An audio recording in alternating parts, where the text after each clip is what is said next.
Good morning, everyone, and welcome to this virtual webinar meeting on entrepreneurship as a driver of economic inclusion, good practices, challenges, and opportunities for female beneficiaries of temporary protection from Ukraine. My name is Malin Frankenhäuser. I'm the head of ICMPD's policy unit, and together with my colleague Justina Frelak, we will moderate today's discussion. We all know and have seen the sheer speed and scale of the ongoing Ukrainian displacement, and that this is really an unprecedented situation. Also, the composition of this group is very distinct. Those who are arriving are mainly women, children, and elderly, and as sole caregivers, many of these women face very specific challenges in labor market participation. According to the Temporary Protection Directive, these newly arriving Ukrainians should be able to engage in self-employed activities, and many initiatives that already support entrepreneurial activities of migrants and refugees are now expanding their approach and activities to this group and tailoring their offers accordingly. So today's webinar will focus on exactly this, on entrepreneurship as a vehicle for economic inclusion, contributing to economic growth and also supporting social cohesion. And our panelists will take a closer look at the challenges and opportunities for migrant and refugee entrepreneurship, with a specific focus on those challenges and opportunities that are specific to women. We'll also discuss to what extent the existing approaches are suited to support new arrivals from Ukraine, and look into some innovative approaches that might help to overcome the challenges they face. Developments that were spurred by the COVID pandemic and opportunities in the context of digitalization will receive special attention today. I'm very pleased that we have a super strong panel with us today, and these experts will be able to share their respective views and expertise on entrepreneurship ecosystems and do that from different angles. With that, I'll hand over to Justina as well. Thank you very much, Malin, for this introduction. Before we start the discussion, I would like to say a few words about our Spring project, in the framework of which this webinar takes place. So the full title of the initiative is Sustainable Practices of Integration. It is funded by under EU Horizon 2020. It brings together researchers, think tanks, networks. It is supported also by global stakeholders, and our objective is to gather, to summarize the best available research, evidence, practice when it comes to integration, but not only that, but also make it accessible and available to researchers and practitioners. With today's webinar, we are actually launching a series of focused discussions on issues related to integration and inclusion. So if any of you would like to follow our project, follow our events, we warmly invite you to join our community. It means registering to the Project Join Us campaign under the link that my colleague is posting now in the chat. And before I hand over again to Malin, just a couple of technicalities. We invite you all to post questions in the Q&A function, and we will aim to answer most of them at the end of the webinar. And I look forward to this interesting discussion. Malin, the floor is yours. Thank you so much. We'll start with two eminent panelists who are going to help us set the scene. It's my pleasure to welcome Mr. Alexander Wolffhardt, also a partner in the Spring project, Deputy Director and Integration Policy Analyst at the Migration Policy Group. Alexander, MPG has been working on migrant entrepreneurship for a long time and in different contexts. Based on what you have seen through this work, what have the main challenges been, and what lessons could be drawn from past and current initiatives to promote migrant entrepreneurship in Europe?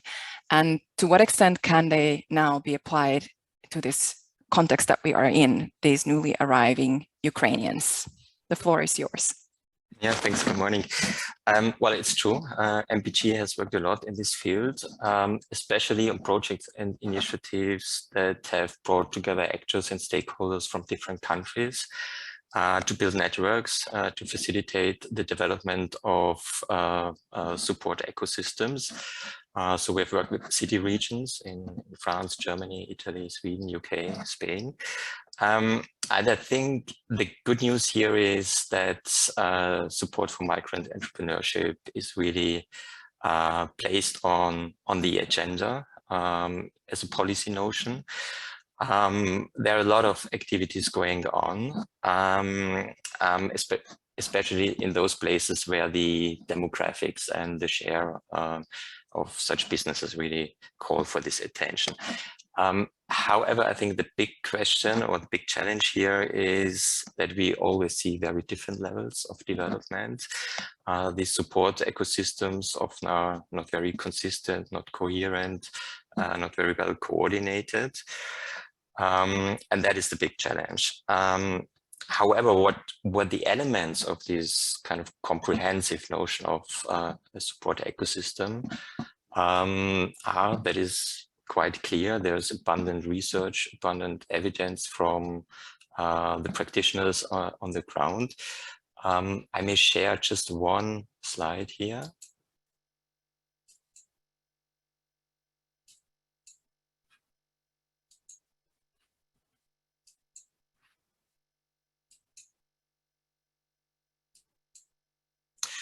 So this is maybe the range of all these activities that are proven successful in supporting migrant and refugee-run businesses. So we are talking here about legal and regulatory advice on setting up a business, also considering the residence law, residence aspects, individual business support for migrant entrepreneurs in all stages, starting from early business development to the startup phase, then targeted business trainings or targeted support, taking into account the specific needs. That is a really important point, because I think this is already answering the question about refugees from Ukraine. Support is most effective when it is really matching the needs of the beneficiaries and is individualized.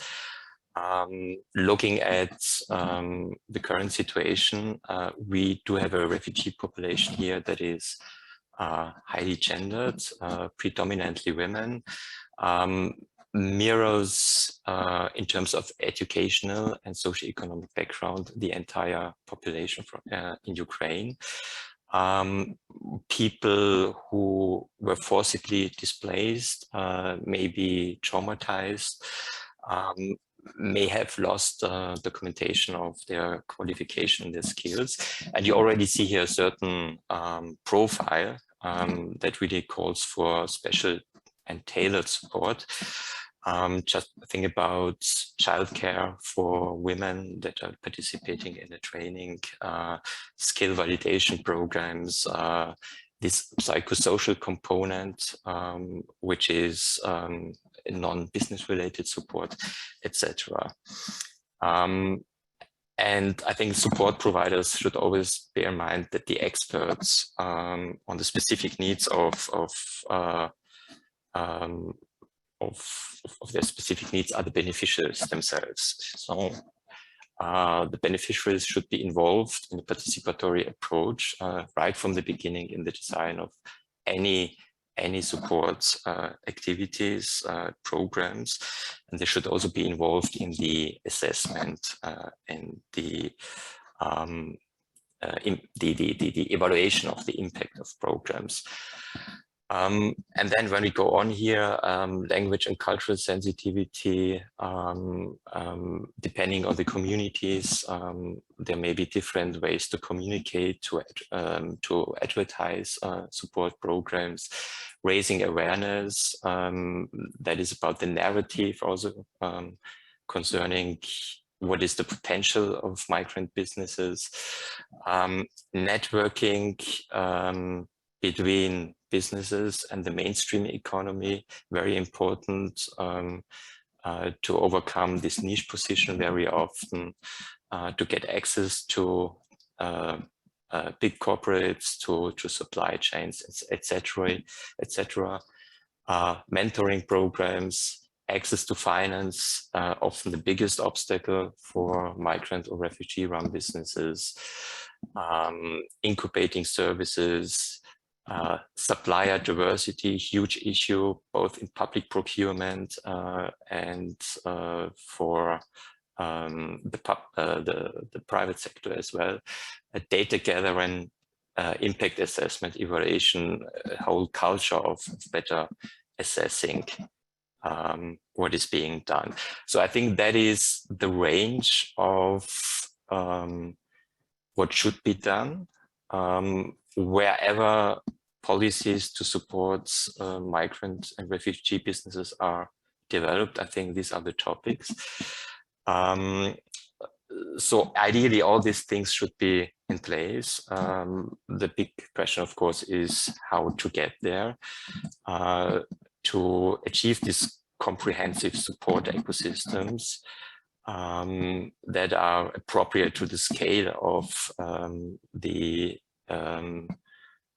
businesses in a place. And in our experience, I think the key is to really have a kind of process where the key stakeholders at the local level come together, because every support ecosystem in the end is local, even if there are national programs and policies in place. They are playing out on the local level together what chambers of commerce, business agencies, municipalities are doing. The drivers of this agenda may be very different in different city regions, but it's important to bring them together to create a space where these policy networks can really agree on what are the needs and the gaps, and then come up with a plan, a strategy to fill these gaps, and then to regularly assess the progress made. So in terms of progress, a process to getting to better and improved support ecosystems, I think that would be the key step. And if that is achieved, then there's already gained a lot. Thank you so much for painting this big picture and outlining all those elements of the ecosystem. And we will hear from some experiences from such local ecosystems also as we move along. But first, I would like to turn to our second panelist this morning in the scene setting part, Mr. Jakub Boratyński, Director of Directorate D of Networks and Governance at the Commission's DG GROW, so Director General for Internal Market, Industry, Entrepreneurship and SMEs. Very pleased to have you with us today, Jakub. The Commission is very active in supporting migrant entrepreneurship, and for example, reference is made in the 2020 Entrepreneurship Action Plan and in the recent communication on attracting skills and talent to the EU.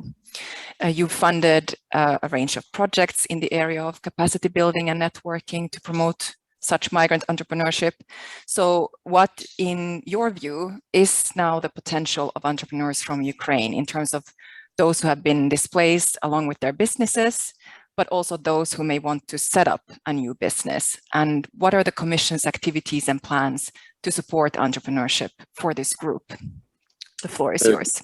Excellent. Good morning. Thanks a lot for this invitation. Very happy to be here, and also, hear also from the practitioners involved in different actions and projects on the ground. Well, let me start by saying that I think it's important that in this conversation we actually do not get too much sort of constrained by our let's say regular thinking and approach to the issue of migration. I mean, which this is, you know, it's also when we take into account, you know, the activities related to supporting entrepreneurship of migrants. I mean, broadly speaking, you know, even if we refer to the, you know, general elements of refugee and migration policy, you know, of course, entrepreneurship is very important because it allows refugees to integrate, to become self-sufficient, you know, to have dignity, etc. Now we are really in a quite a different ball game. I mean, first of all, I mean, clearly what the phenomenon of the outflow from Ukraine, this is definitely involuntary migration. We have a country which is at war, but at the same time, the country that has a functioning, and I would say surprisingly well-functioning government, who is a fully fledged partner to the European Union. We have very active civil society, both inside Ukraine and outside. And then the overall logic is that, you know, that's what we hear from refugees. They all want to come back. They all believe that victory is coming sooner or later, and they will be back. That's why, you know, this normal, let's say, frame and mindset in which we discuss, you know, entrepreneurship for migration applies, but only to a certain extent. Because what ultimately we want is that, you know, of course, people who are temporarily in Europe, you know, will actually take the best out of the opportunities that they have, you know, being it in jobs, in employment, and hopefully good jobs. That's why the Commission is one of the, let's say, for the context, important initiatives was to adopt early on in the beginning of April recommendation on recognition of professional qualifications of people fleeing Ukraine, exactly with the idea, let's give Ukrainian refugees the chance basically to do the jobs that correspond to their needs. And if we speak about women, of course, among them, we have many teachers, many health workers, so exactly the profiles that are needed given, you know, the needs. And the second element of that is that we do all of this in mind of, you know, reconstruction of Ukraine and reintegration of people who are today displaced, whether outside Ukraine or inside Ukraine.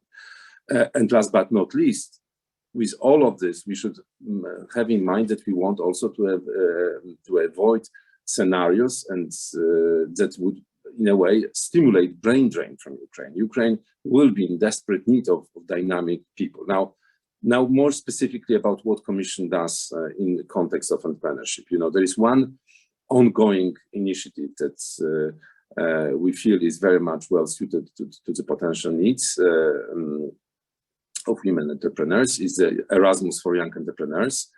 That's the scheme basically which allows young entrepreneurs, not necessarily in age, but basically people who are recently started business activity or they have a mature business plan, to actually twin with a partner inside European Union, and, you know, it's very flexible, you know, to actually learn, but also exchange and possibly, you know, develop business things. I'm sorry, I have a form. I will try to switch it off.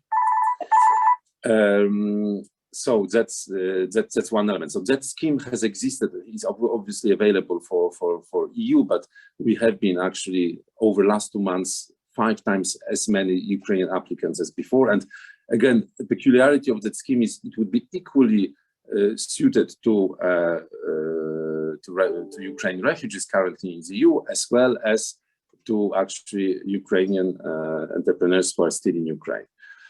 In the context of course, entrepreneurship or employment for women, there is a big, and Malin, you referred obviously to the let's say demographics of this group. You know, obviously, if women are to find an employment, if women are to continue their business or start a new business activity, the issues of childcare has to be very seriously prioritized. We've seen some very good practices in Lithuania, pooling of childcare services, or a dedicated program of Ukrainian lawyers for setting up companies in Spain.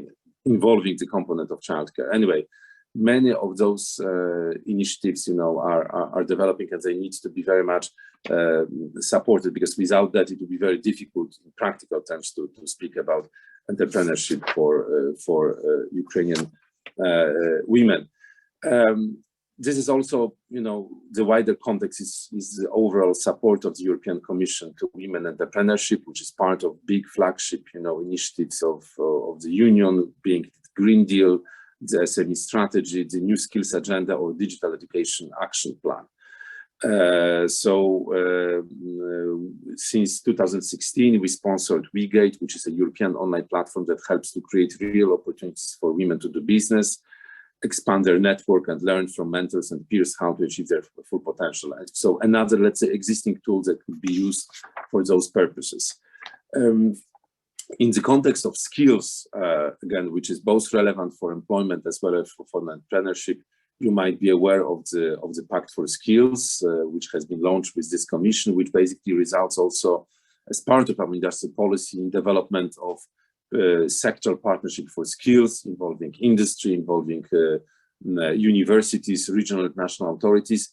And we are basically now discussing with the partnerships across different sectors how actually within their activities they can open up possibilities for Ukrainian refugees. A specific initiative is a skills profile tool for third country nationals, which would be linked to the talents pool dedicated platform. Again, it's something that we would again hope will play a constructive role for Ukrainian refugees.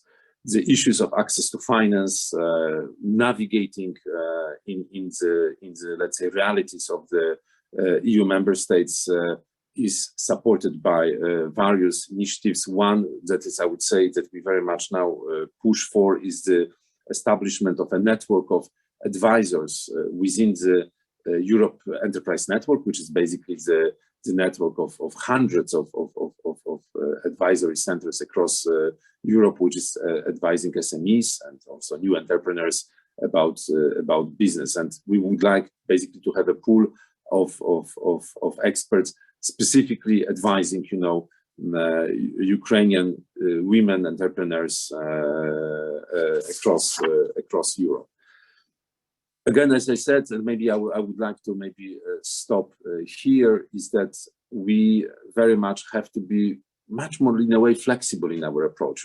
We would have a phenomenon of female women entrepreneurs who, for security reasons, would be staying now in the EU, but we cannot exclude that it would make sense also from a business perspective, and it would be reasonably safe that they would be, returning temporarily, to safe areas of Ukraine. And what we should basically have in mind in all of this is that, again, we want to keep Ukrainian economy afloat.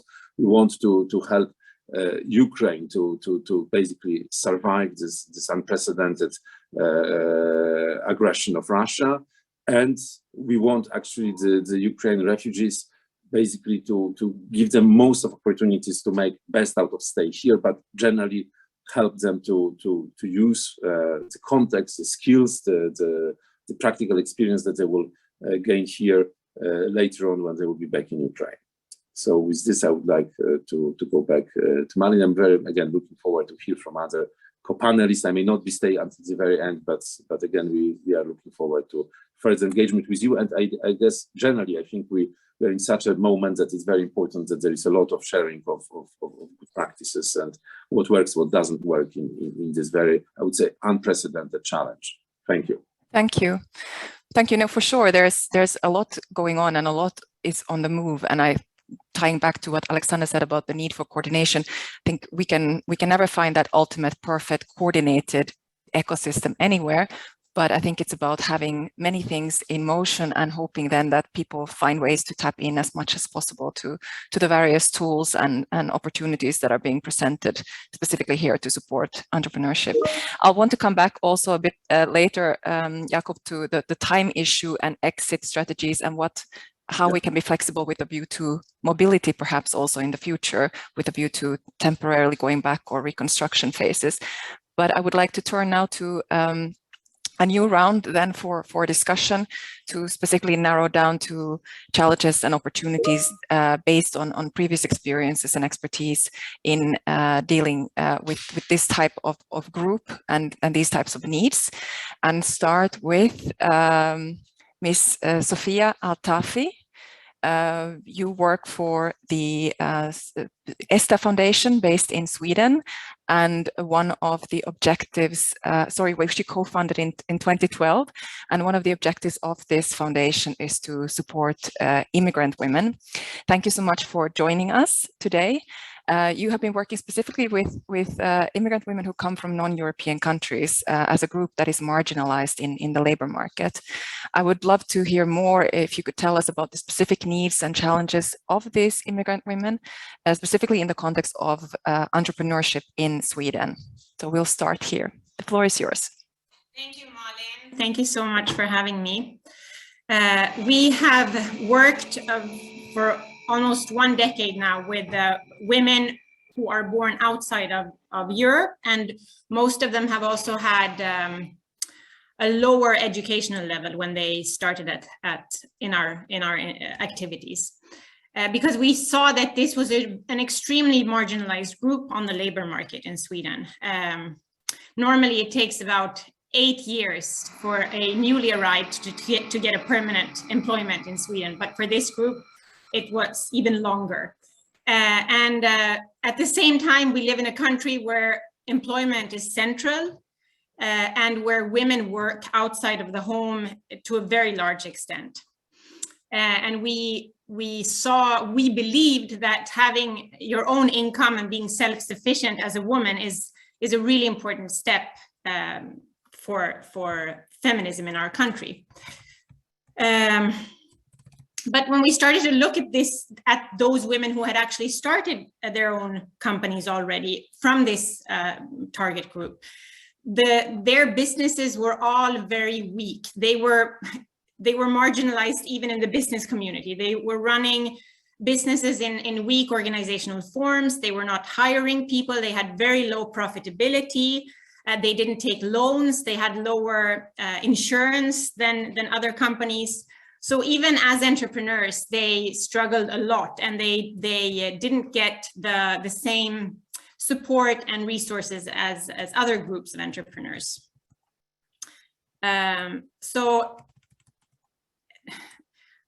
of course, Sweden is a very extreme economy in many ways. One aspect is that a lot of women work outside of the home. Another aspect is that the economy is very advanced, and you need a minimum of a high school diploma to secure a permanent job in Sweden, and it's getting more and more advanced all the time. I mean, every year. So I think one of the main challenges among the target group that we were working with was their generally lower educational level than the general public who were born in Sweden. The type of businesses that they were able to start were mainly low-skilled services, offering low-skilled services. And our challenge was then to find innovative approaches to supporting small businesses in offering low-skilled services and making them profitable. And this is a huge challenge, because there is a big risk that these women just become exploited on the labor market as cheap labor in their solo small businesses. And a lot of these women are also quite risk adverse. They are not that keen on taking loans, even if they are offered loans from financial institutions. So offering goods instead of services was also is not an option for a lot of women in our target group. So these were some of the challenges that we faced when we were trying to figure out what kind of support these women needed. Of course, we're working in a welfare state where there's a social security system that offers quite high benefits for unemployed people and newly arrived people. And to take the step from living on benefits, which is quite secure and safe and predictable, and to becoming your own entrepreneur is it requires an individual with very high risk mentality. Because you never know what to get when you are running your own company. And as soon as you register your own company in Sweden, your benefits stop. So this was another huge challenge. How do we secure income for these women during the first months, for example, as an entrepreneur, because maybe your business is not up and running so fast. Another huge problem is in Sweden, because of our bureaucracy and our welfare system, government institutions tend to work in silos. So these women they meet a lot of different bureaucrats, but no one takes a holistic approach. No one takes a kind of full responsibility and a long-term responsibility for their first years in Sweden. So they have to figure that out themselves. And that's also a huge challenge for them. So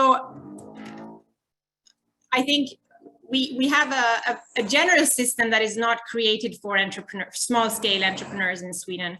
But for this group of entrepreneurs, it's even more challenging. And I haven't even mentioned other aspects like discrimination, lack of support services, psychosocial support, which I think we need to see these people not as entrepreneurs, but as individuals. And as individuals, they need much more than just business training or a loan. So, and this all has to be integrated. So, yeah. Thank you. Thank you. That ties perfectly in also to our first slide, where we saw that all those elements that you would want to put in place to have a comprehensive ecosystem to support this specific group. Bearing in mind, of course, that as we're finding out that this specific Ukrainian group with us right now, about 3 million registered, but many more who have arrived, largely are also quite highly educated. So we might look at a different type of group than the experience we had before in terms of that, and also perhaps people who had really been running their own businesses and would like to continue them.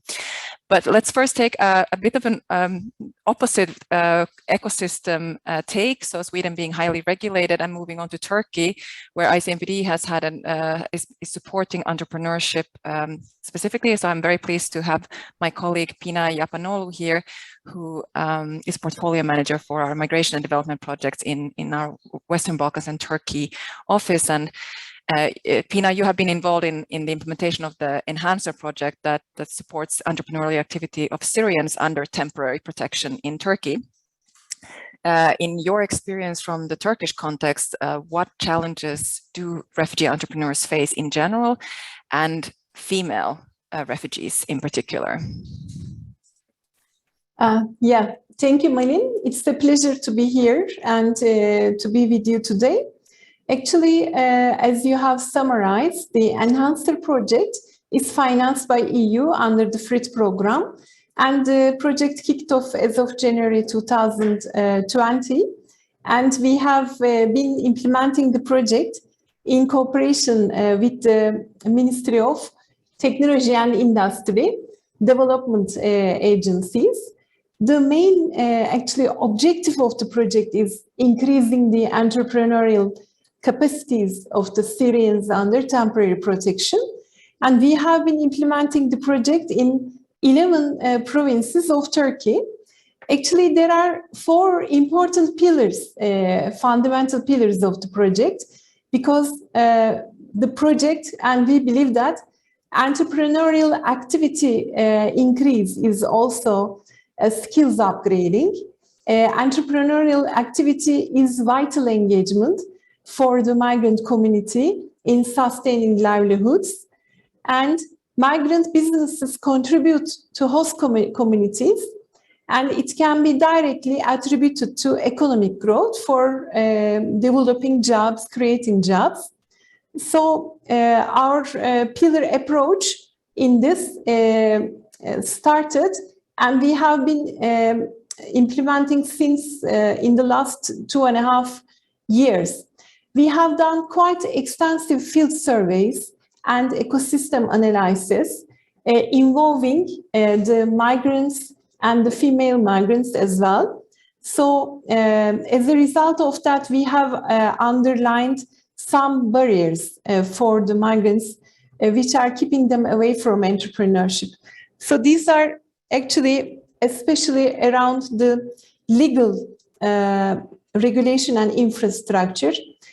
Our study shows that migrants were not able to understand and clearly interpret the rules and regulations of the Turkish government, and especially also the taxation system. Language has been a barrier, and a second, another important issue, language has been a barrier. Thirdly, they were not able to access finance and the support mechanisms, and also the banking system. They were not able to use the Turkish banking system, loans, grants, alternative finance mechanisms. And particularly with the Syrians under temporary protection, it has been quite an important subject of human capital as well, because many of those that we have surveyed expressed their views as they found themselves not adequate for owning a business, starting a business, although most of them had ideas actually to start a business. So these were our kind of main obstacles that were identified. But in the context of our project, we also identified that media and awareness is quite significant, because the migrants are not reflected correctly in the media, and vice versa. They cannot monitor the real sensitive issues from the media easily, and this causes them also difficulties in establishing businesses in Turkey.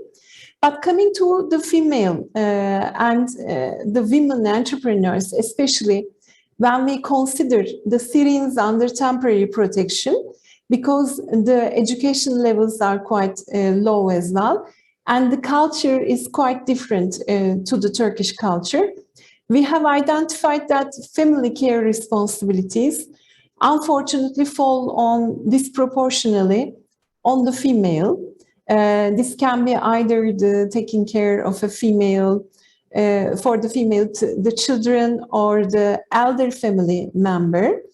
And when we specifically ask these questions to them, there are also gender norms coming from their cultural background, which includes such as, being a woman we are not allowed to work, social norms, and combining the family and the work life is quite challenging for them.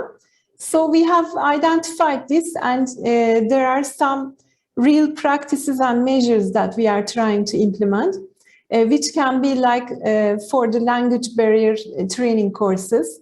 And also our entrepreneurship training program involves these issues, which try to help the migrants to feel better equipped for the Turkish ecosystem.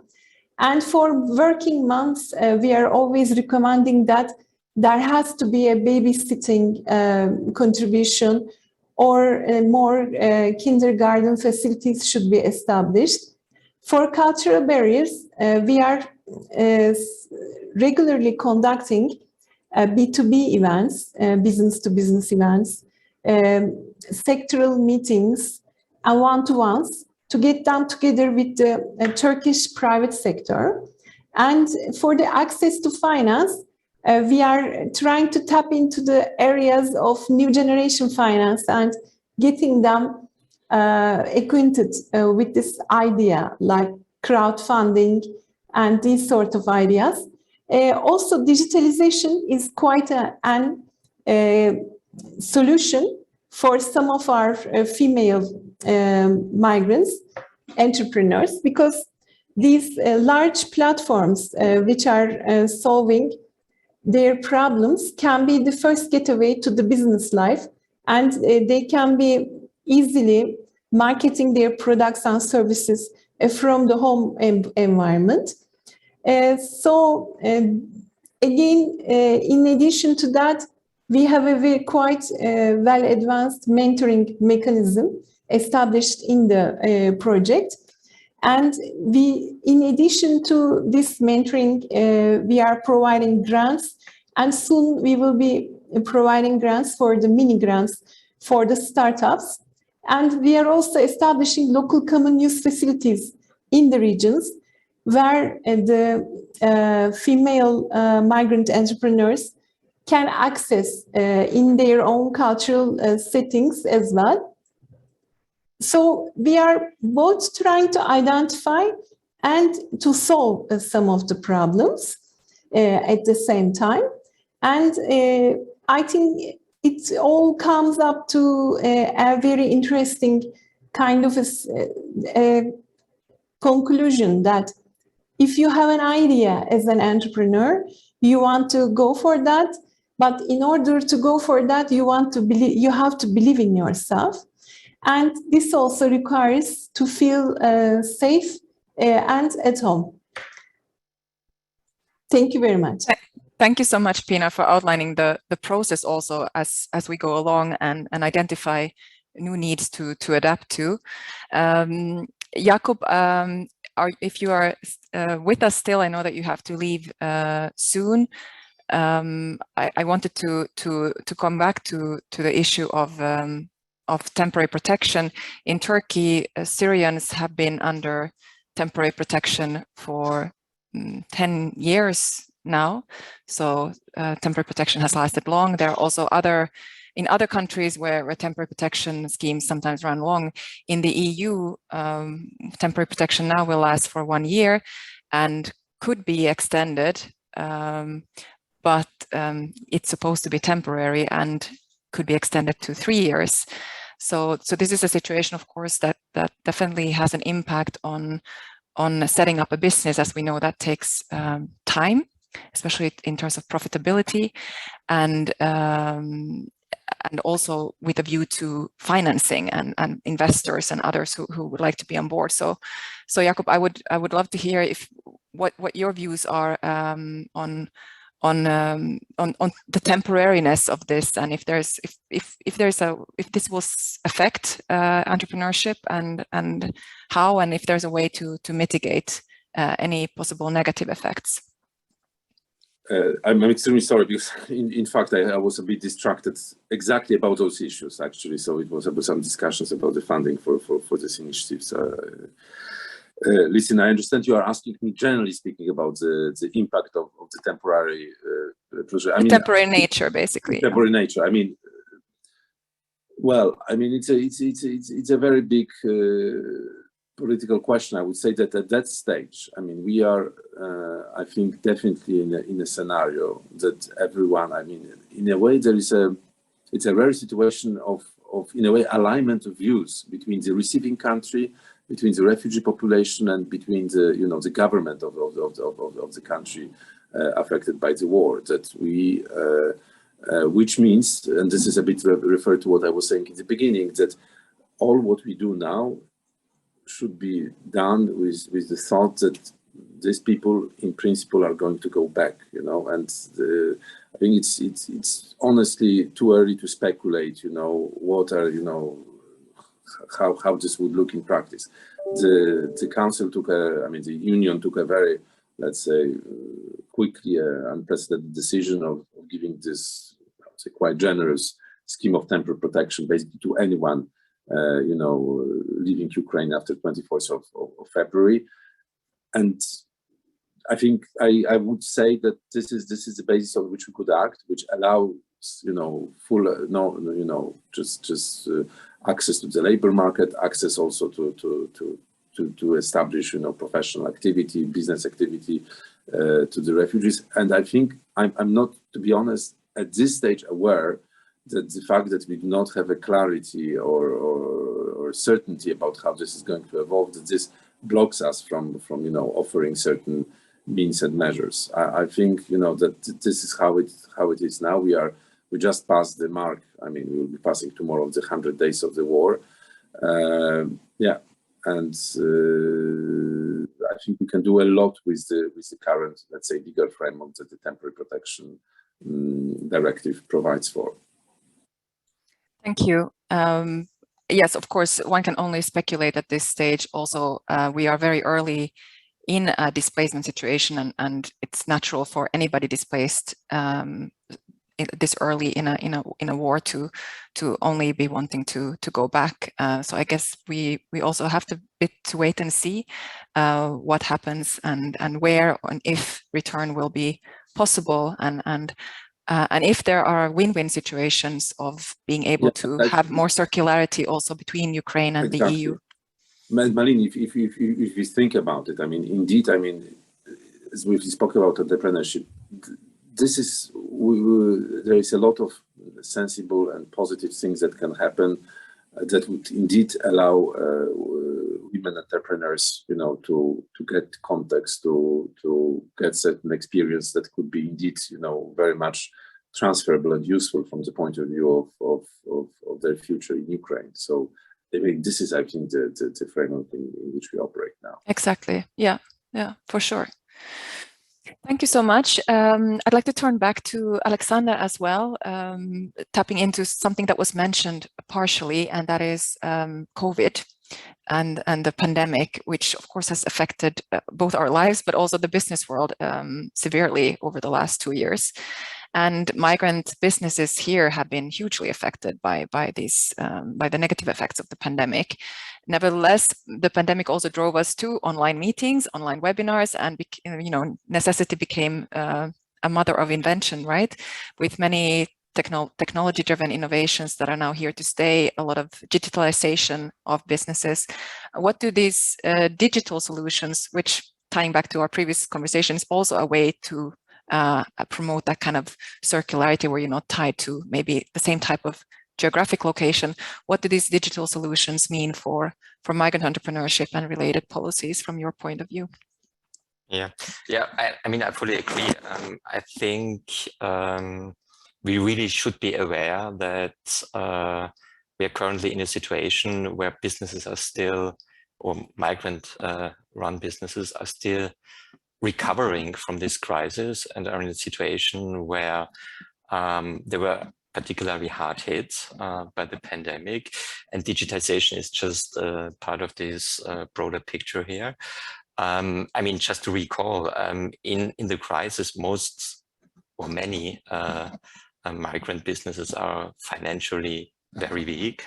So when they really suffer this loss of revenue and of customers, they very soon were really facing threats to their livelihoods.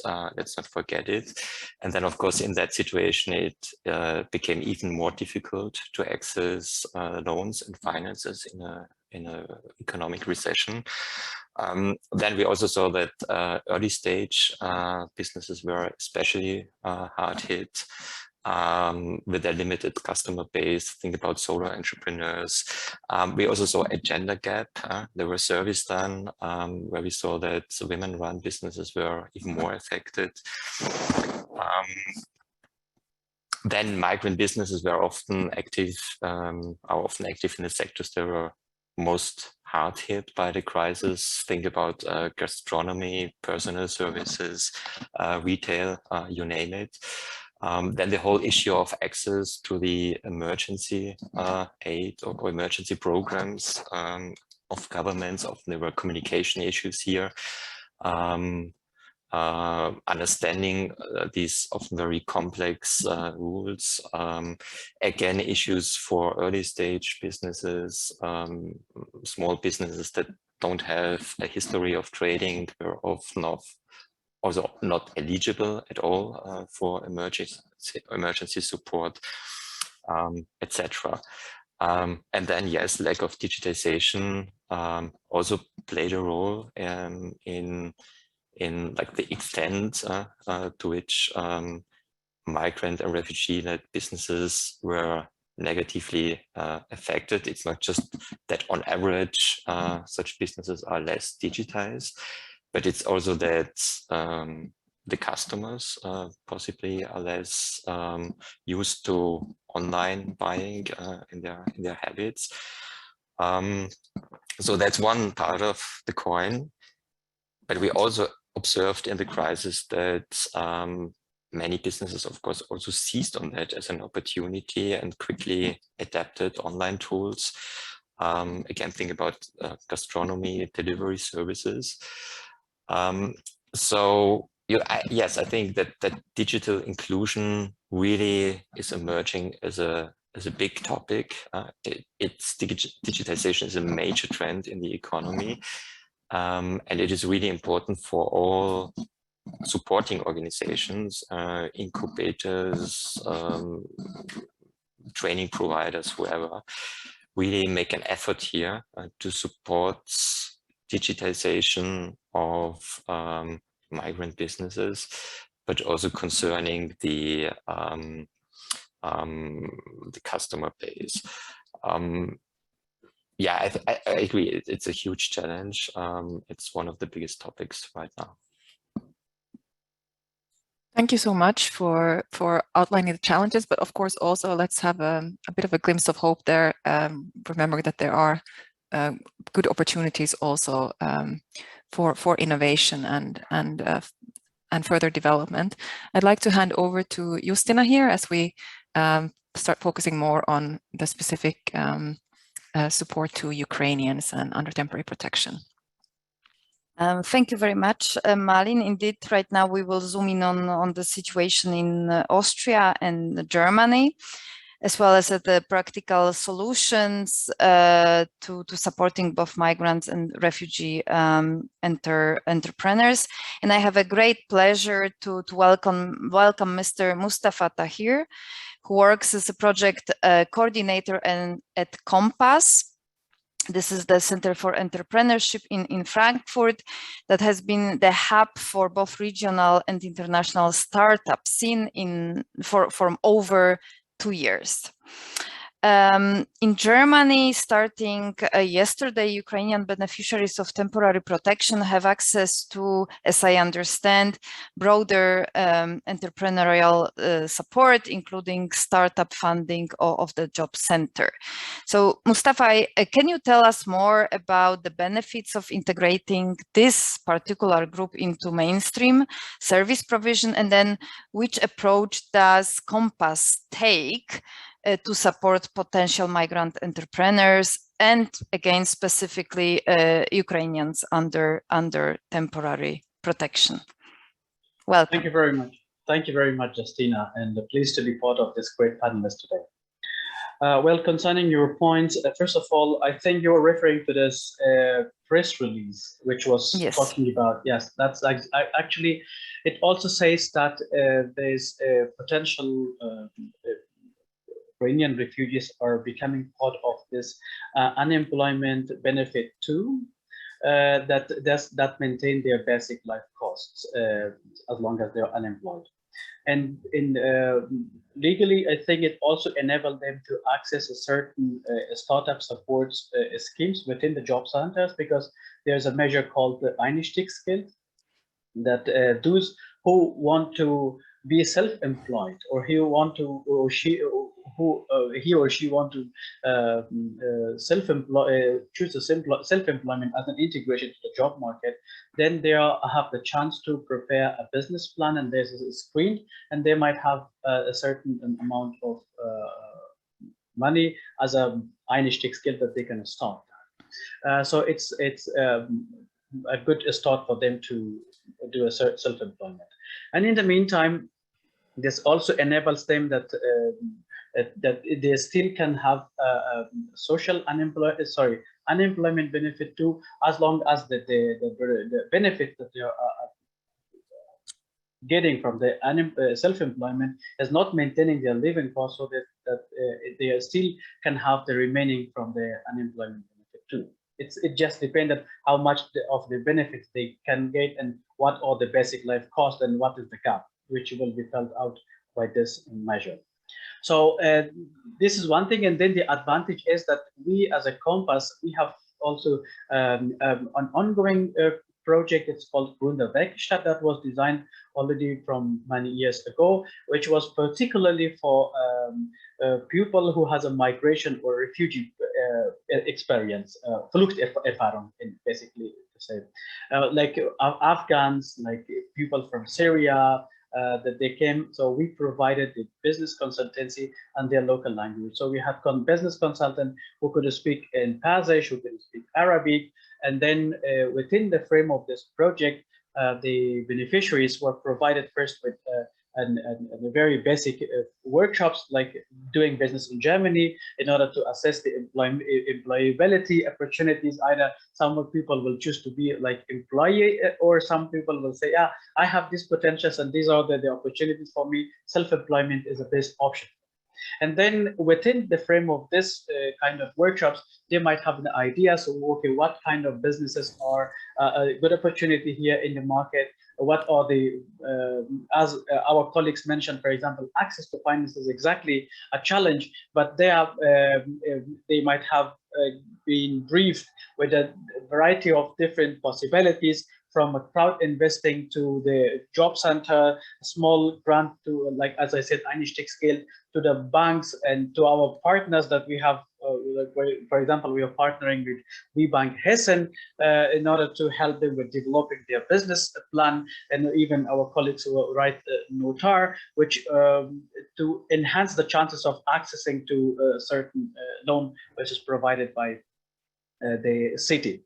And then the other thing with us is that we are providing these consultancies in the local language, and particularly with regard to the Ukrainians, we are now in the process of providing, or at least making, one short video of 2 minutes in an Ukrainian language. So we are still working on this, to basically say that because we know the very common questions that they are facing or they are challenged with, from settling down to relocation, to find out the house, to register their kids in the kindergartens in the school, and also to find out the answers to their question that how they can be self-employed, from where they can start. So we all try to shape address all these main questions into very short 2-minute videos, and then upload it in our dissemination channels that they know, and then they contact us. So as soon as they contact us, then we have already an approach of good practice, which is applied for the Afghan refugees. For the Syrian refugees, it's very applicable for them as well, to start helping with them with the workshop I already mentioned with you, and also the very tailor-made one-to-one business consultancy. And concerning the language, of course, it's a barrier. It's because that's also something that keeps them marginalized, because they might have problem in accessing the network, accessing also the finances. So for this, we have also a good networking system within the ecosystem. For example, we have an organization called FRAP Agentur here. We have been in a meeting. So there is an NGO, an Ukrainian NGO, who have a pool of volunteers and interpreters for different subjects and different topics. So there we can ask them for support, and on our very individual one-to-one business consultancies, or in our workshops, which is coming soon. So we might also have an interpretation support from that NGO, who has the pool of volunteer interpreters. And with regard to the help, we first start with, especially with these one-to-one business consultancies, a kind of a profiling, to just map what is the potential of that specific person who is seeking self-employment, and based on that, so we would see what is the business idea. Some of them already had, for example, we already registered 4 Ukrainians who recently come. One of them had a very concrete idea. He had an online platform in Ukraine. He would like to have, I would like to purchase a licensing and activate that here in Germany, for example. So, and then based on that, the specific needs, and then some of them has actually not a very concrete idea, so we really help them that how that could be maintained or arranged into a German context. So that is done actually in the very first, we call it Erste Gespräch, or in the first talk, to do a profiling, to know the person, to know that idea, and to exactly see where are the exact points that we as a business support organization can intervene in order to enable them realize their business ideas. Yeah, so basically I would conclude it here that we might have, after that video, we have this workshops and then this very tailor-made one-to-one business consultancies to enable them realize their business ideas. Mm-hmm. Mm-hmm. Thank you very much, Mustafa, for highlighting the role of information actually and accessing this people, and then talking to them and discussing like what they would like to do. And basically, it's, as you mentioned, it's profiling and seeing whether someone has skills, energy, a potential to become the entrepreneur. Thank you very much. Let's now move to our hometown, namely Vienna. I would like to welcome Mr. Zoran Rajkovic, who works as a consultant as a startup services at the Vienna Business Agency. Zoran is involved in the project called Migrant Enterprises. This is a dedicated point of contact for non-Austrian entrepreneurs. Zoran, in Austria, there is now an ongoing discussion on the support provided to, among others, temporary protection beneficiaries, especially in the context of losing the entitlement in case of any significant economic activity. I remember that Sofia also mentioned that basically you need to be very brave to go into entrepreneurship without capital and being dependent on social support. So I would like to start with asking you how actually conducive is Austrian system for this particular group, for people who wish to start or relocate their business. Yeah, thank you very much. Thank you for having me today. Well, it's very interesting because there are a lot of similarities within the European Union regarding that question, because also here we have a pretty similar situation that although we have a strong social system, it's tough for the coming refugees to really take the step to entrepreneurship, because that would mean automatically they lose the right for this kind of temporary money that they receive as refugees. So this is a big issue, obviously. What we do here is we try to inform as best as we can about that risk, and it's interesting because we have already experience with the Syrian refugees, and we realized how brave these people were, although it was particularly regarding their qualification that they brought with them. It was even tougher back then. Now we have to wait and see really what kind of qualification these people bring with them and how difficult it's going to be for them, because as it was said before, it's still very early, and these people, and that's also what we learned from these first months, they are very willing to go back as soon as possible.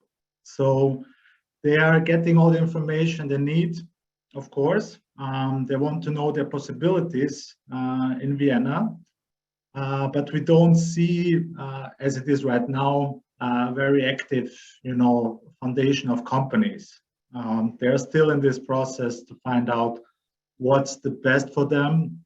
They're taking advantages of our free of charge, services, but it's still, very vague to talk about their intention at the end of the day. What we realized, and maybe just some numbers from Viennese side, is we have around 21,000 registered refugees in Vienna. And I can just talk right now for Vienna, since we are the Vienna Business Agency. Over 80% are women. And also over 40% of these 21,000 are actually people or children or people under 18 years. So there is a big issue here, of course, about caretaking of children, finding schooling places. A lot of these women are single parents here. So so this basic money that they receive from the state is very useful for them for the beginning, right? Because it gives them housing opportunities. It gives them a little bit of money to survive. And now, if we say, like, if you like to set up a business here, you would lose that immediately. That's a high risk. So that's mainly the main issue at the moment, I would say, from the Viennese perspective. But as I can see also in other like cities in Europe. And we try with our networks, we try our cooperations with, for example, the Department for Integration Diversity in Vienna and other NGOs to do like networking events to inform the people about the possibilities in Vienna. We do have a free of charge coaching. I think we will talk about this also a little bit later. So I just want to raise the awareness that these issues regarding this potential losing of the money that they receive is very high here as well. Thank you very much. Since you started to talking a bit what the agency is doing, maybe you can elaborate more. Like what is your strategy for supporting this group? So Vienna has I would say a very long tradition of supporting migrants and entrepreneurship. In this regard, we're working like 2011 on this project, Migrant Enterprises. And we always felt like the language is very key here, meaning we provide services in their mother tongues. So we had a big project also when the Syrian war broke out, where we provided workshops in Arabic language regarding the system here in Austria, regarding the license law here in Austria, because we realized a lot of people from Syria wanted to be self-employed as quick as possible, and they brought very, very interesting skills for the ecosystem. But the problem is in Austria, we have a very strict, license law where you need to fulfill a specific qualification or criteria to be able to work in that field. And that was very new for these people. So we provided these workshops, and we identified also what kind of industries the people want to work in, and we provided that specific information within workshops. So this one of the things that was very successful. Also, we do have tailored one-on-one coaching sessions that people can get if they have a pretty concrete business idea. So you need to have this idea, and it needs to be somehow realistic, so to speak, meaning you have to fulfill, for example, the license law or the criteria of the license law. You have to have like a first business plan, then you get this coaching, which will help you to realize that idea. And this is also in the mother tongue. We learned it's not just about the language as the language, but it's also important to give trust to the people who are coming here. And therefore, all our coaches are native speakers. So they understand the social background of the people coming here. And so that's the reason why we think the language is very, very important in this starting phase, especially. Now, if you want to be, successful in Austria and Vienna, they will learn eventually the language.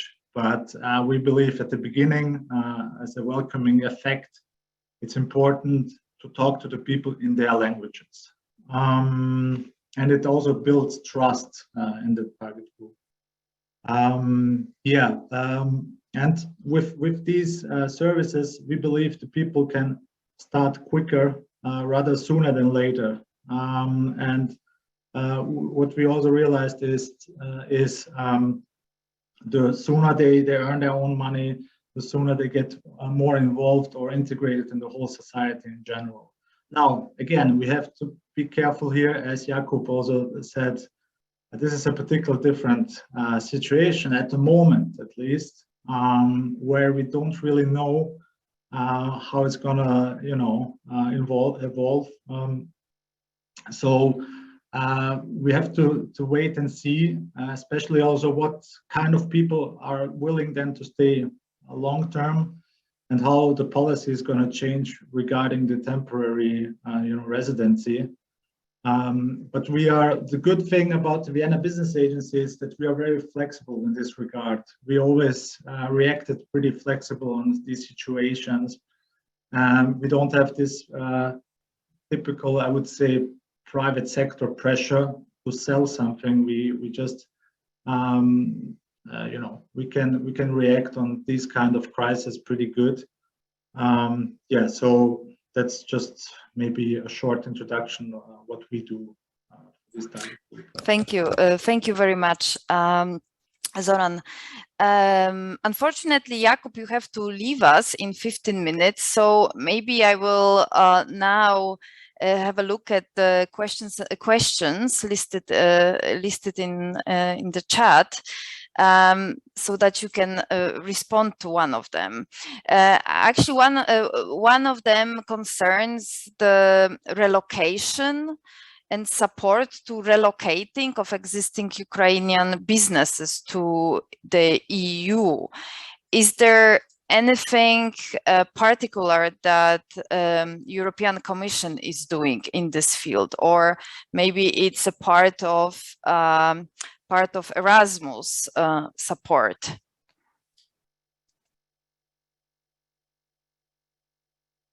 No, this wouldn't be part of Erasmus support. I think at that stage, I think there is quite an effort to make sure that Ukraine can actually fully access different types of existing EU programs for EU members. Just from my field, we are now advancing with full accession of Ukraine to the single market program. So I would say specifically, that one of the ideas is under social investment and skills policy window of InvestEU, a microfinance social and skills guarantee will be offered in the form of cap guarantee to interested financial intermediaries. It will also support microfinance for persons in vulnerable situations. So this is one of the examples of a specific scheme that could be available. But I would say this is part of, broader, also with Ukrainian government, how we can help, the Ukrainian economy stay afloat. A lot, to be honest, it's also the question of putting resources and attention on where, let's say, we have the most pressing needs.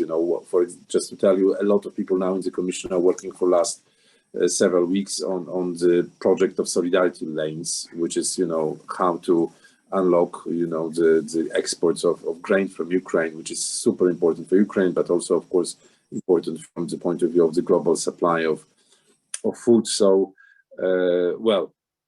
I just want to say that this is part of let's say, a wider effort of helping Ukrainian economy to survive in this extremely difficult war situation. Thank you very much, and thank you for being with us today. Yeah.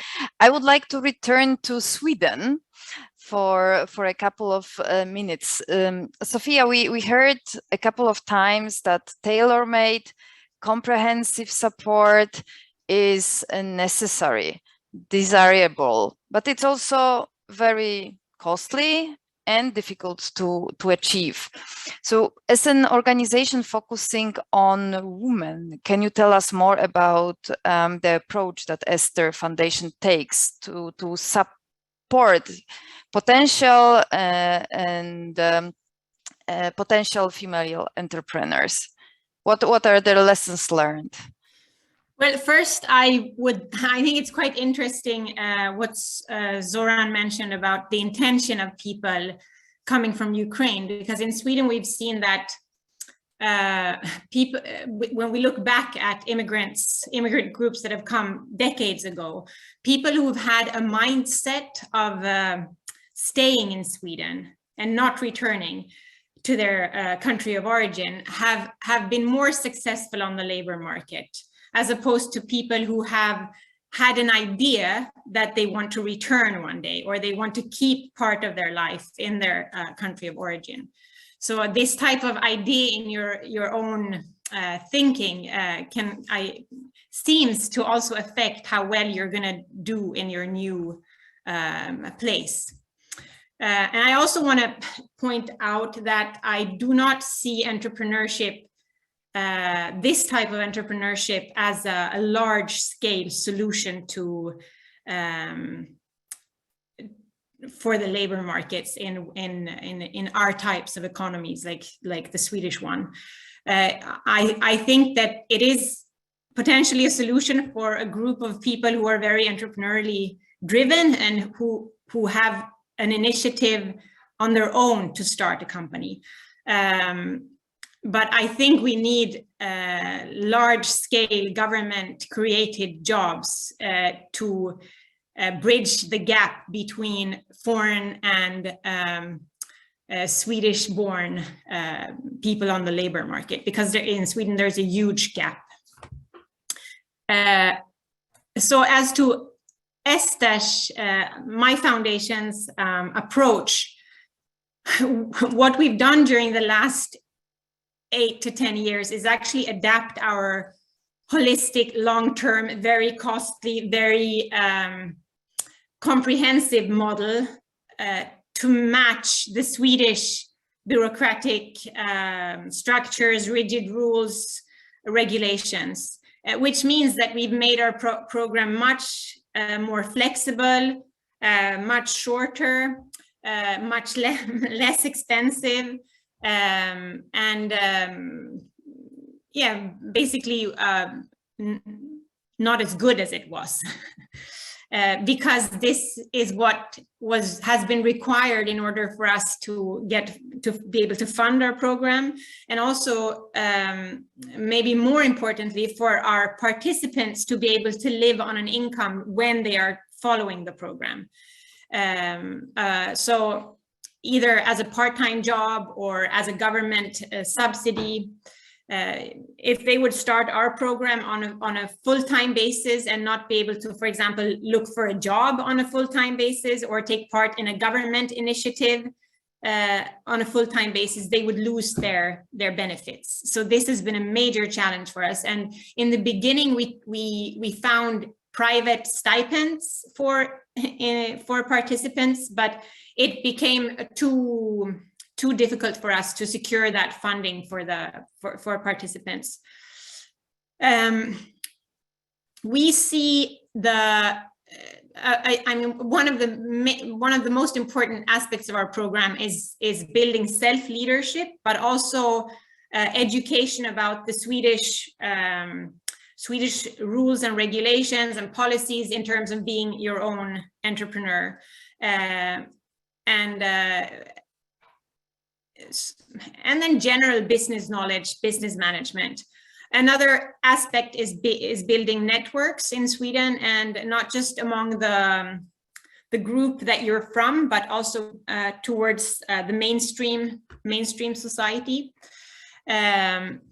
I think another important part that I mentioned earlier is to find the innovative angle in the companies that the women want to start. Because otherwise we risk selling, for example, a cleaning service, and it will just be a very cheap service on a very competitive market, and it will be very difficult for the entrepreneur to actually take out a salary that she can support herself and her family on from that company. So that has also been a very important part of our approach or our support, to provide quite a qualified business support to create that innovativeness for the entrepreneurs. We've talked about microfinance and credit, and in Sweden we have, from the EU, we have guaranteed funds for small businesses. But unfortunately, the price of these loans is very high. The interest rate is high. There are administrative fees that are very high.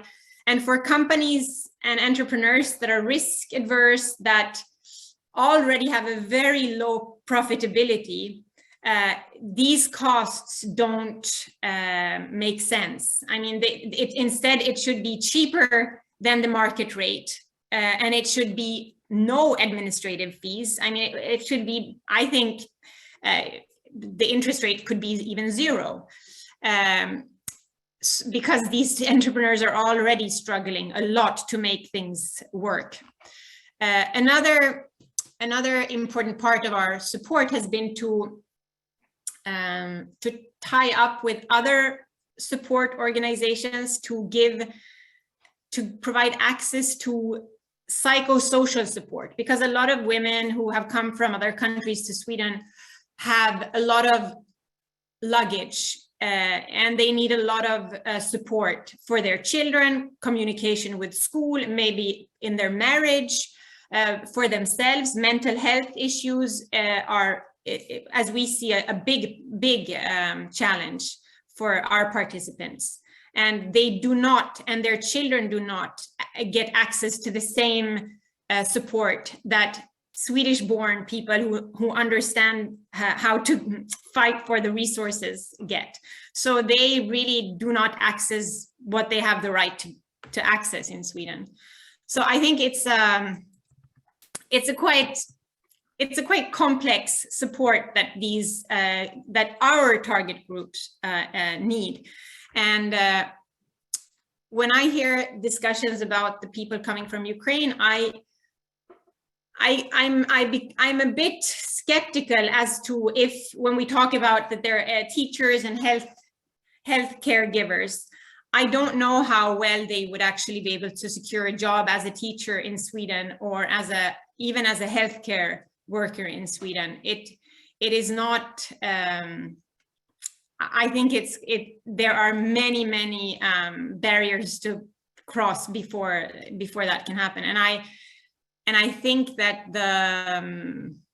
even the acceptance of educational diplomas from other countries is not that straightforward in Sweden. So I think we're fooling ourselves to say that these people have maybe in the minds of people, attitude wise, it's easier for them than, for example, the Syrians who came in 2015. But in terms of skills and education, at least in Sweden, I don't see how this group of people would be that well matched to the demands on the Swedish labor market. Thank you. Thank you very much. And yes, it's indeed important to highlight that support should not cover only entrepreneurship related support, because this group might need more individual help, including counseling and mentoring. And actually this brings me to you, Pinar, because you have a huge experience in terms of mentoring, also within our Enhancer project. Mentoring is one of the measures mentioned often when it comes to vulnerable groups, etc., and including female entrepreneurs. So what needs to be taken into account while designing and implementing mentoring schemes? Thank you, Justina. Just spot on. It's quite an interesting subject. When we first started our project, we tried to develop a framework for mentorship, but we needed to make it very inclusive, because until now in Turkey, the mentoring programs didn't involve in-depth inclusive approaches towards the Syrian migrant entrepreneurs. Actually, as you rightly suggest, mentoring has quite an extensive role play in the whole entrepreneurship enhancement scheme. In our work, we have identified that some real matching criteria is very important, so that to match the correct mentor with the correct type of entrepreneur is crucial. And we looked at the types of businesses for that as well. And in Turkey right now, we identified that we can segment the Syrian-owned enterprises into 3 categories: as trader, startup, and exporter. So the trader entrepreneurs face challenges in developing business models through the implementation phase. And there are, of course, cultural differences between the Turks and Syrians. For the startups, it has a different type of a conceptual approach. They have the difficulty for accessing finance, and with their perception rightly mentioned here as temporary, decreases their chances of getting finance, because of their temporary protection, they are also believed to be temporary in the country. However, the investor would like to invest in more sustainable businesses. And with the major problems of the exporters, we identified that they have a lot of difficulty finding the Turkish suppliers. However, they have an advantage in their diaspora relations with the Arabic-speaking markets in the Middle East especially. So these categories were drawn as 3. And according to that, we have established our own mentee selection, and we are continuing with our mentee selection as well. But some highlights from our program reflect that, especially for the Syrian female entrepreneurs, 2 stages are quite effective. So the first stage should be on paper to identify the needs, and it has to be conducted through in-depth interviews. But also it is quite crucial to select female mentors for women mentees, especially for the Syrians. But also, I mean, having said that and having talked about all of these, I think it's quite highly unlikely that a mentor and mentee will match with a 100% fit. There are always kind of discrepancies and differences between them. So mentor matching can improve through the process as well when the process begins. And some of examples of goals of our mentoring program are validation of technology, validation of market, increasing sales, employee retention. Without a clear purpose, matchmaking can result in loss of time and the confidences can be lost. So defining targets and metrics we find very useful in order to monitor our success as well. And when we look at the mentors who support startups in a wide variety of areas due to their knowledge, work experience, their business networks, and with the exception of areas of specific expertise, I think they can be quite successful in helping the startups. We have identified that. And when we look at, again, the female entrepreneurs, the Syrian entrepreneurs, they establish quite informal connections as well. And they try to just cluster together with their peers. And they have quite extensive networks through the social media as well. In a new country, for successful adaptation, they need this. And these, from their own efforts, pay a lot of value as well. So that can be in the interpreted as building social capital for them. In Turkey right now on social media, they have quite extensive networks in LinkedIn, Facebook, and Instagram. And there is kind of a support mechanism in addition to our project implementation. So we are also using these networks and mentorship mechanisms when we are implementing. Both when we look at these official informal networks, and this includes the family, non-family ties, are, I think, extremely valuable, because these sort of bonding structure help them solve their problems. And we have identified that this mentorship should be accompanied by our training sessions as well. And we are also organizing some digital events. These digital events, we have a kind of a competitive approach with prizes. And during those digital events, we also provide, again, a mentorship for the competing groups, which we found very successful in our implementation until now. So it's kind of a mix and match situation, but we have, again, designed our own framework of mentorship in an inclusive approach.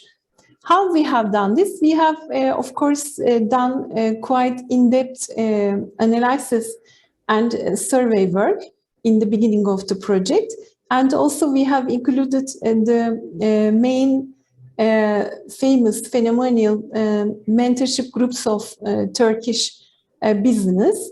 And we have consulted them as well. Thank you very much. Thank you very much, Pinar. It's interesting that you also mentioned this digitalization aspect and how this can help when it comes to mentoring and beyond. And actually, my last question before we move to questions and answers is to Mustafa.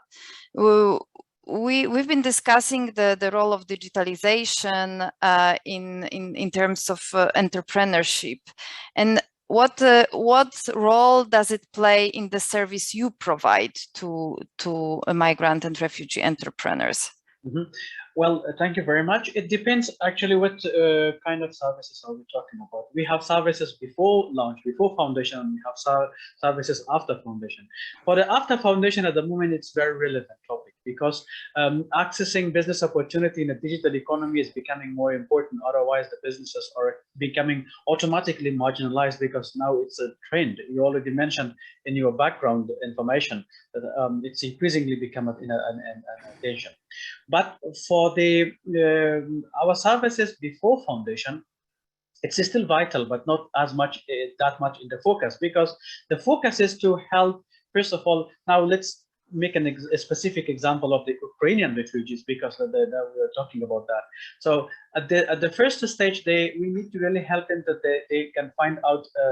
To help them to develop their idea, even if there's not an idea, to help them explore what's possible, what's fitting according to their own capacities, and then to help them to develop their business plan, their finance plan, to access the finances, registration, and some of these bureaucratic and administrative things before that, until they are founding the company.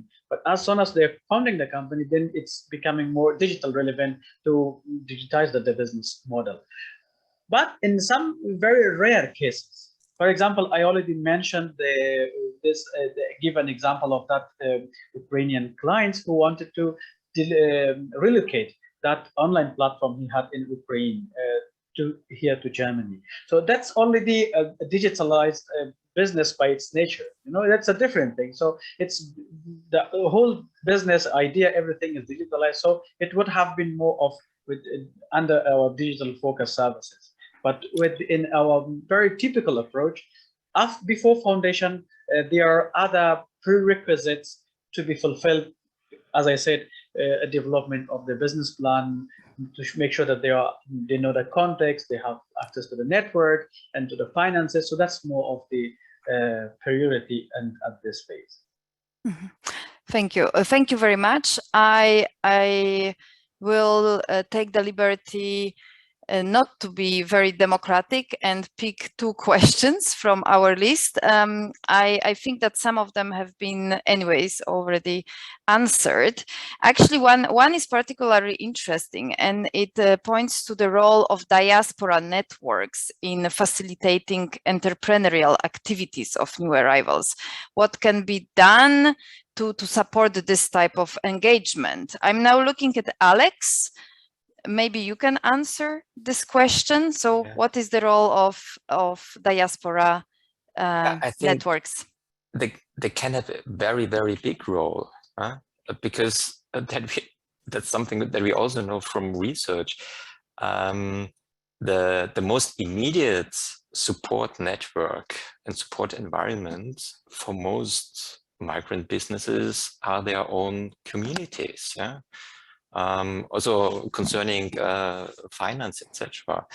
So yes, there's a huge potential here, and I think all organizations working in the field to support migrant businesses should try to reach out to the communities to really create synergies here, to work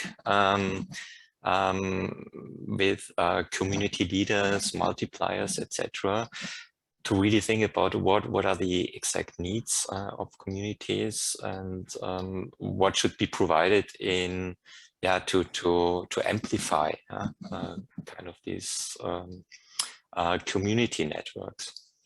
Mm-hmm. Thank you very much. Mustafa, you raised your hand. Yeah, I just wanted to quickly add, because we have the experience of working with the diasporas. So just in some bullet points to say, first of all, in raise awareness, so they really play a key role, that you can really disseminate your information through the diasporas to the community. And on the other side, on the other hand, the diasporas can also play a very vital role in interpreting the context to the new arrivals, not only to the new arrival, but also interpreting the needs or highlighting the needs of the new arrivals to the community, to their ecosystem. And I already mentioned in my previous talk that we are in contact with an NGO, so that is also part of the diaspora, who has already made a pool of Ukrainian volunteer volunteer interpreters, that they can help the Ukrainians in the offices, in the organizations. Like, for example, when you have next time an Ukrainian, which is not like cannot speak English or whatever, so he or she feel comfortable with the local language, so we already make an appointment, so that we have that services. So they can have really role in many ways. So I just wanted to count in these main aspects. Mm-hmm, mm-hmm. Thank you. Zoran? Maybe I just add to this. We are also like working very tightly with migrant medias. So whenever we have these new services, we also like to be in touch with them and have cooperations with them, because we know that the migrants have a lot of, they use a lot of this migrant media as well in the city. And one big thing which I think is very important for refugees, but migrants in general, is showing best practice, examples. So people who are already here, maybe a little bit longer, and made it here, and show these positive examples is one of our key areas of activity that we also like to do within our networking events, right? So that's also maybe something we like to mention. And yeah, most of the time these people are the diaspora, right? So that yeah, I wanted to mention that. Thank you very much.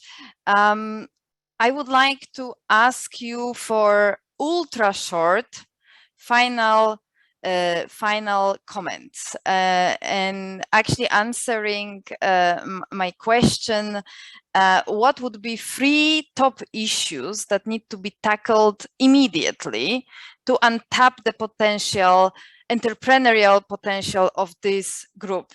Just 3 points, bullet points would be very welcome, and maybe I would start with Sofia.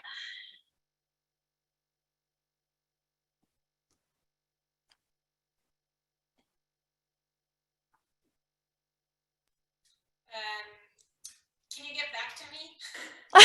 Okay, sure. Any volunteer? Pinar, I see you are ready. Okay, I think that 3 quite important points for starting immediate action requires capital and feeling safe and being ready. I think that it's quite important to train these people and then to provide the comfortable environment, but also provide financial means so that they can start and get going with their ideas. So as a final bullet point, getting from idea to reality requires capital and support. Thank you very much. Alex? Yeah, I would say 1, create a legal framework and implement the temporary protection regime in a way that it doesn't create any discouragement to become self-employed, because in different countries we see very different implementation patterns. Second, make sure you provide tailored support according really to the needs that you see. And then third, we work on access to finance and access to the mainstream economy of the receiving country with all related business networking activities, etc. Mm-hmm. Thank you very much. Zoran? Yeah, I mean, it's tough if you are further forth because a lot of things that I mentioned already.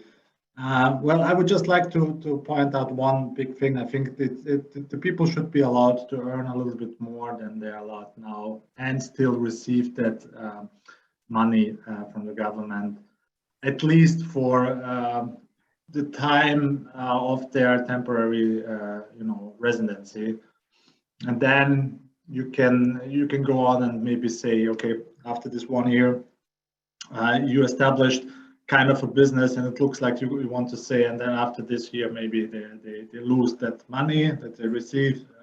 Something like that would be very good. Other than that, I think all the things were mentioned before. So yeah, tailored support. I think a lot of these cities have already something like this. I mean, we as a Vienna business agency, we are tailored to businesses, right? So, but I totally agree that it's not about businesses all the time. So also enable the NGOs that are working on the other fields. Yeah, so that's my point of view. Thank you. And let's move to Mustafa.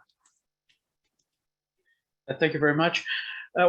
First of all, I would say that on a policy level, comparatively in Germany, I would say that there's less barriers ahead of these Ukrainian migrants. For example, now they're allowed, their documents are easily acknowledged. They have this, or they already existed platform, but the point is that they have it, it's processed more in an accelerated way. So they have been now part of this unemployment benefit too. So in many ways, they enjoy a lot of supports from the state, and there seems to be less barriers ahead of them. And then as an incubator business support organization, I exactly chase the points which was mentioned by Alexander, like tailor-made services, which was what I already mentioned, and it could be to the very, very need of them. And it's very practical, and also raising awareness, and especially focusing on their access, not only to the financing means, but also to the network that they can, because the only financing doesn't also help them as long as they do not well networked. So these are the really points that are very helpful. Thank you. Thank you. And Sofia? Well, now I've thought about it. So I think the first point for me would be for us to broaden our definition of entrepreneurship and to think of it more also in terms of social entrepreneurship. And for that, I would suggest that my government and foundations and private capital and philanthropists increase funding to more socially oriented organizations, initiatives, cooperatives, where women tend to be in majority. Another issue, I think, is to offer qualified coaching to match the needs in Sweden. I find that a lot of coaching, mentoring is not as qualified, as advanced, as good as it should be in order to really help the entrepreneurs move forward. It's rather standardized, basic, one solution fits all, which is not applicable, at least not in the Swedish context. And the third point is, I think it should be, I don't think a solo entrepreneur should have the same tax burden and the same tax and administrative burden as, for example, Ericsson or Volvo in Sweden, which is the case currently. So I think we should lessen the tax burden on income tremendously. Like I know in other European countries and also in the UK, they have a different tax system for small scale entrepreneurs to a certain level. So there's a threshold, but in Sweden, there is no such threshold, which means that the tax burden immediately is very, very big. And you immediately need to have a high profitability in order to get a good salary from your company. And also remove all, I think, all administrative to a certain threshold. Yeah. Yes, because it's just too big of a burden, and it takes too much time and knowledge into the Swedish system, and it does nothing to entrepreneurship. So those were my thank you. Thank you all for a very timely and stimulating discussion today. I'm eager to continue this discussion for much longer. My takeaways are centered around this local ecosystem. This is what you all mentioned, that this is a key for success. It's not about national level, it's about what is done on the local level, and that we need to be flexible, we need to make the support tailor-made, but also sustainable, that this ad hoc-ish measures are basically not enough, that the entrepreneur should be accompanied throughout the whole journey, starting from information profiling and then setting up and maintaining the business. I will stop here. Thank you again. And Malin, the floor is yours. Thank you so much. I'm not going to attempt to do any takeaways, but we will digest and think about everything that has been said and draw on all your expertise shared today and produce an event takeaway document that we can share in the coming weeks. Thank you so much to everybody who participated today for giving your precious time during what is always a busy time as we head towards summer. There's a lot of potential to tap into. Just to end with the fact that businesses with international roots have always been a significant part of successful economies throughout the world, and Europe is no exception there. I hope that we can find ways, and I know everybody is finding ways to make the most out of this situation as well, and supporting Ukrainians who are interested in learning more, building their own knowledge base, but also to establish businesses. Hopefully many of them will also be very successful. Thank you for being with us today, and hope to see you in one of our upcoming webinars as well on more issues concerning the labor market, education and housing, and temporary protection. Thank you so much. Have a really nice day. Thank you. Bye. Take care. Bye.